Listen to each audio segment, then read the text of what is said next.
Rome, 65 AD.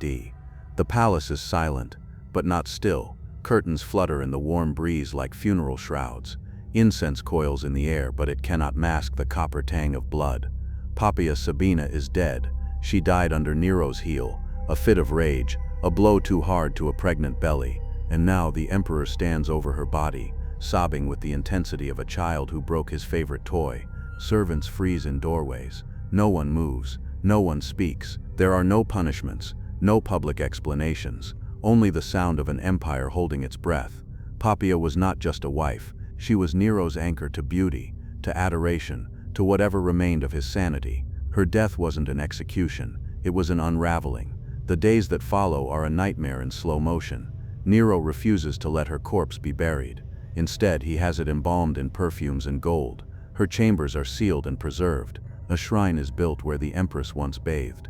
Nero talks to her remains. He stages feasts in her honor. He demands musicians play her favorite songs. His grief is not mourning, it is performance, and madness wears the costume of ritual. Senators murmur behind curtains. Priests avert their eyes. Rome watches its emperor dissolve like a wax statue left in the sun. Then, weeks later, Nero sees something. A boy in the palace, young, barely 16, a freedman tending to a fountain. The boy moves with grace, head tilted in the same way Poppaea once did when listening to music. His hair falls across his brow the same way. His features are delicate, fragile, familiar. Nero stops. The boy Sporus bows in terror, unaware of the shadow he has stepped into. That night, Nero tells his inner circle, Poppaea has returned, not reincarnated, not imagined, found. His court stares in silence. No one dares correct a god. And so the next chapter begins, not with a seduction, but with a sentence. Nero doesn't ask, he commands. The boy is summoned, washed, shaved, fed figs and honey, and then prepared. He is told he is beautiful. He is told he should be honored. He is told nothing about what is coming. Outside the palace, Rome simmers with unrest. Plots coil in shadows. Grain riots flicker in the alleys. But within the golden halls of the Domus Aurea, the emperor is rebirthing his lost bride. Sporus is no longer a boy. He is the second coming of Poppaea, and Nero, mad with guilt and grief, will make sure this time she never leaves. Sporus is stripped of his name before he is ever stripped of his body. It begins in the emperor's private wing, the part of the palace no one enters without invitation, and no one escapes without transformation. Nero does not explain. He simply says, "You are her now. Not you will be. You are." A divine decree, as absolute as war or worship. The imperial physicians arrive at night. They bring no incense, no prayers, only blades and cloth. Castration in ancient Rome is not science. It is butchery, refined by desperation. Sporus is drugged with wine and crushed poppy seeds. The bed is stripped bare. No record is kept. No ritual is performed. Just a boy, trembling, gagged, clinging to his breath, and the knives that would end his past. When it's over, he wakes in blood, too weak to scream, too ashamed to weep. The wound is packed. The servants are silent, and Nero smiles like a father beholding a newborn. Sporus is no longer himself. He is Sabina now, Poppaea reborn, recreated in flesh the gods never gave. Then begins the molding. Perfumes are chosen to match Poppaea's. Silks are tailored, not for comfort, but for illusion. Voice tutors arrive to teach softness. Courtiers are instructed to bow. One slave giggles at the sight. He is whipped until he loses an eye. Makeup is applied daily. Rouge, powder, kohl along the lashes, not for beauty but for control. Every curl of hair, every blink, every breath must match the dead woman's memory. Mirrors become torture devices, reflecting not what is, but what must be believed. Sporus is forced to rehearse Poppaea's walk, the slow, fluid gait of a queen who never doubted her own reflection. He's made to recite her favorite verses from Ovid, to copy her handwriting, to learn how she held a goblet. Food is restricted, flesh must soften, bones must taper. If Sporus falters, flinches, questions, bleeds too loudly, he is locked in her former chambers overnight, left with her decaying gowns, the scent of her old oils still clinging to the walls. Sometimes, Nero speaks to him in whispers meant only for ghosts. "I forgive you," he says. "You came back to me." Sporus cannot answer. There is no right answer. Outside, the empire buckles. The provinces stir with revolt, but inside the palace, a darker empire blooms, one of denial, delusion, and royal theater. Nero conducts it all like an opera written in madness. The palace staff begins to forget the boy's name. They call him Domina. They avert their eyes when she walks past. One day, a new slave bows and calls her Your Majesty. Sporus doesn't correct him. He no longer speaks unless prompted. One night, Nero asks, "Do you love me?" Sporus hesitates. Wrong answer. He is sent to the temple of Vesta for a week, forbidden to speak, to eat solid food, to bathe. When he returns, thinner, paler, he whispers, "I do." Nero beams. The transformation is complete. But inside, Sporus is not reborn. He is buried, under wigs, under silks, under the unbearable weight of being a corpse resurrected for another man's grief. He learns how to survive, not by resisting, but by becoming the silence between Nero's madness, a living monument, a cautionary tale in human form. And all of Rome is about to witness the final act, not surgery, but ceremony, a wedding. But before that veil is lifted, the boy must vanish completely. Rome is invited to a wedding, but no one dares ask who the bride is. The invitations are sent by imperial courier, wax sealed with Nero's golden sigil. Senators, generals, foreign dignitaries, all summoned to witness what no law recognizes and no god condones, a marriage not between man and woman, but between grief and delusion. The forum is swept clean. Musicians tune their lyres in dread. Temple priests murmur, confused. A wedding, rumors spread like fire. Has Nero married a goddess? A statue? A corpse? Then the curtains part. Sporus steps forward, veiled in silver lace, trembling beneath Poppeia's old diadem. The dress is hers, altered slightly to fit the boy's narrow frame. The crowd gasps in unison. They see the face, not Poppeia's, but close enough to make the skin crawl. The ceremony proceeds like a state ritual. Doves released, incense burned, offerings made.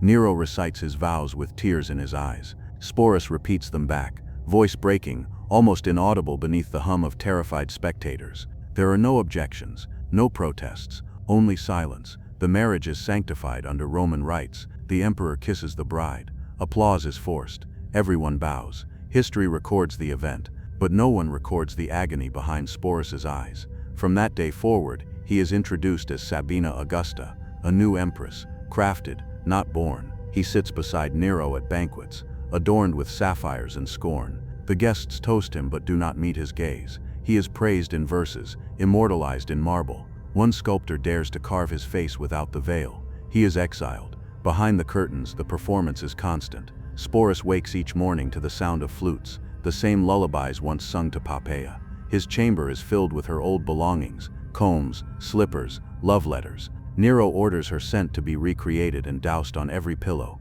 He whispers to Sporus in bed, calling him my dove, my Venus, my resurrected queen. There is no escape, no rebellion, just the quiet endurance of someone who no longer believes in the future. At night they dine beneath golden chandeliers. Nero drinks heavily, recounting memories of Poppaea. He laughs, then weeps, then calls for music, then demands silence. Sporus says nothing. Each day he is dressed by 5 handmaidens. Each night he is undressed by Nero himself. He is never alone. Even the mirrors betray him, polished obsidian framed in gold, reflecting not who he is but what Nero has made him. Sporus plays the role to survive. He smiles when summoned. He dances when commanded. He listens as Nero praises his beauty, his grace, his resemblance, but inside he vanishes. Day by day, memory by memory. He no longer remembers his mother's voice. He no longer dreams. And yet, the performance continues. Rome watches, powerless. The Senate whispers. The soldiers mock. But none dare challenge the emperor. Not while Nero still sings on stage, still believes himself a god, still holds death and disaster in his trembling hands. One senator writes privately, "The boy wears her face, but he carries none of her soul. I fear he is not alive, only animate." As Nero spirals into paranoia, Sporus becomes the last tether between the emperor and reality, the only figure he trusts, the only one he believes loves him, because he has made it so. But even gods fall, and soon, the empire begins to burn. Rome grows restless. The people no longer cheer. Bread is scarce, the treasury is bleeding, and behind palace walls the emperor sings while the empire crumbles. By 68 AD, rebellion erupts like a sickness. Governors from Gaul to Hispania refuse to obey imperial orders. Armies defect. Statues of Nero are torn down, faces scratched out with knives. The Senate convenes not in honor but in fear, whispering of removal, of execution. And Nero? He laughs. He stages private plays, reenacting his wedding to Sporus before wax mannequins and mute servants. He performs arias in empty halls, claiming Apollo speaks through him. He rides through the palace with Sporus seated behind him on a golden chariot, calling him his goddess, his queen, his destiny. Even as Rome names him a public enemy, Nero still clings to the illusion. With every betrayal, he grows more desperate, clutching Sporus like a child grips a doll in a thunderstorm. He refuses to let him out of sight. Guards are replaced daily. Food is tasted for poison. The palace becomes a grave. Then the final blow. The Senate declares him hostis publicus, enemy of the state. His name is to be erased. His body denied burial. He is no longer emperor. He is prey. Panic consumes him. He flees in disguise, accompanied by a few remaining loyalists and Sporus. The journey is a nightmare. They move by night, avoid main roads. Nero whimpers at every shadow, imagines assassins in every wind gust. Sporus rides silently beside him, now stripped of gowns and jewelry, face raw from tears and dust. They arrive at the villa of a freedman, Phaon, the last sanctuary of a fallen god. But safety is an illusion. Nero hears the hoofbeats of pursuers. He digs a shallow grave and weeps over it, not for Rome but for himself, not for Poppaea, but for the dream that died with her. He turns to Sporus and whispers, "Would this have been a fitting end for an emperor?" Sporus says nothing. Then Nero raises the dagger and hesitates. He cannot do it. He begs his companions to kill him. None dare. Finally, with assistance, he drives the blade into his own throat.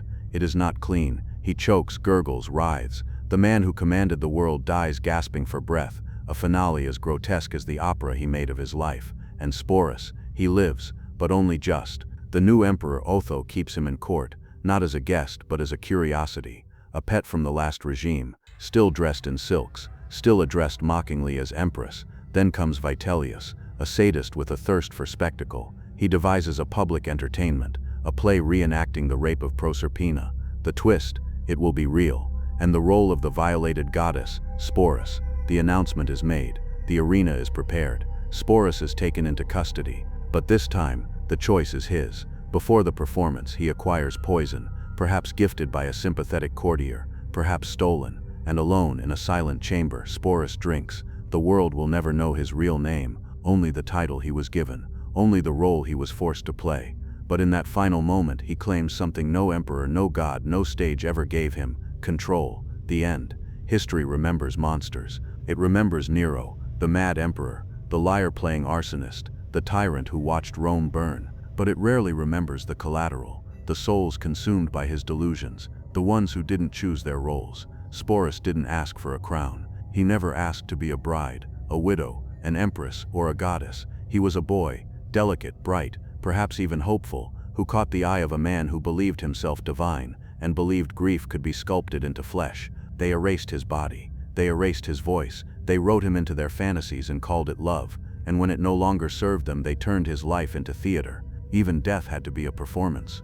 The irony is cruel. Nero tried to make Sporus into Poppaea so he could keep her forever. But in doing so, he created something he could never control, a symbol not of love but of violence disguised as devotion. And yet, in a quiet act of defiance, Sporus took his life back, in the only way left. He denied the empire its final scene. He didn't let them turn him into myth. He didn't survive, but he ended his story on his own terms. That makes him perhaps the most human figure in Nero's reign. His name, his voice, his true self, all are lost to time. But behind the silks, the makeup, the lies, there was always a person who said no without speaking it. And in that silence, history still listens.